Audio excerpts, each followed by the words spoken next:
Hello guys, pag-usapan lang natin si Catherine Bernardo.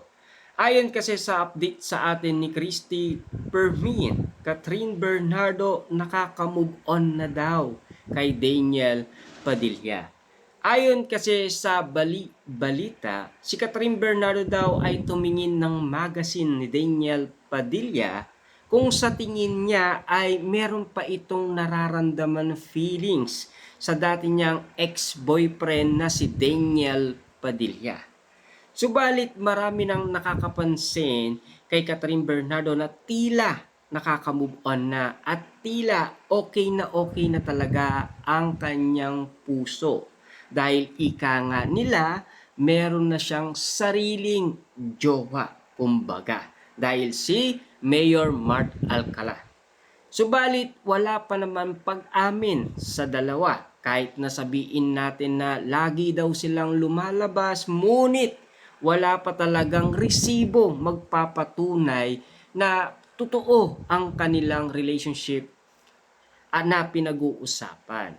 Pero bagamat may mga isyong pinapaliwanag sa atin si Christy Permin na si Mayor Mart Alcala daw ay seloso. Ibig sabihin lang nun, kapag meron dumidikit umano kay Catherine Bernardo ay nagseselos siya. Parang si Daniel Padilla lang daw. Ayon kay Christy Permin, parang hindi pa ito nakakawala doon sa nangyari noon sa kanila ni Daniel Padilla. Ayon pa kasi sa update sa atin ng balita, Mayor Mart Alcala muntikan ng mahuli dahil sa pag-like nito. Pero bagamat nga naman kasi hindi pa naman galing sa kanilang bibig kasi di pa naman nagsasalita si Catherine Bernardo sa tunay nilang relasyon ni Mayor Mart Alcala. Kahit na si Mayor Mart Alcala hanggang ngayon ay wala pang pag-amin sa kanilang relationship ni Catherine Bernardo. Pero at least daw nakaka-move on na at okay na.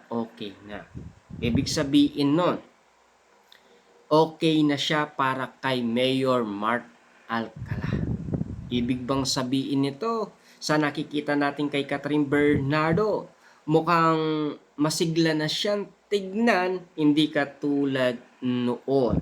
Nakitang-kita mo talaga na super sakit ng pagkakaiwalay nila ni Daniel Padilla. Grabe nga naman kasi dahil almost 11 years ang tinagal ng kanilang relationship. At least, masaya na sina Daniel Padilla at Catherine Bernardo sa kanilang career. At least pinagbubutian nila ang kanilang trabaho.